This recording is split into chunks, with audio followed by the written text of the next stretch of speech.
Customer ஒருத்தவங்க அவங்களோட Oppo phone display போயிடுச்சு, டிஸ்பிளே மாற்றி தாங்கன்னு சொல்லிட்டு கொடுத்துருந்தாங்க. நம்ம ஃபோனை வாங்கி செக் பண்ணி பார்க்கும்போது இது வந்து டிஸ்பிளே மாற்றினாலும் இந்த ப்ராப்ளம் சரியாகாது. ஏன்னா இது டிஸ்பிளே கம்ப்ளைண்ட்டே கிடையாது. இதை வந்து நாங்கள் கிராஃபிக்ஸ் ப்ராப்ளம்னு சொல்லுவோம்.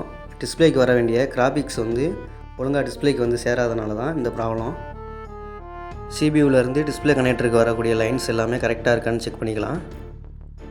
சிபியூலேருந்து டிஸ்பிளேக்கு வரக்கூடிய லைன்ஸே சிபியூலேருந்து வரலைன்னா நம்ம சிபியூவே ரீபால் பண்ணணும். ஆனால் இங்கே நம்ம எல்லா லைனுக்கும் வர வேல்யூ எல்லாமே செக் பண்ணி பார்க்குறப்போ இங்கே வந்து சிபியூலேருந்து எல்லா லைனுமே வருது. ஆனால் கனெக்டருக்கு தான் வந்து சேரல. ஒரு டிஸ்பிளே பர்ஃபெக்டாக ஒர்க் ஆகணும் அப்படின்னா டிஸ்பிளே கனெக்டரில் இந்த கொடுத்துருக்காங்க பார்த்தீங்களா வேல்யூஸு, இது எல்லாமே மிஸ் ஆகாமல் வரணும். ஃபைனலாக பார்த்தீங்கன்னா நம்ம ப்ராப்ளத்தை கண்டுபிடிச்சாச்சு.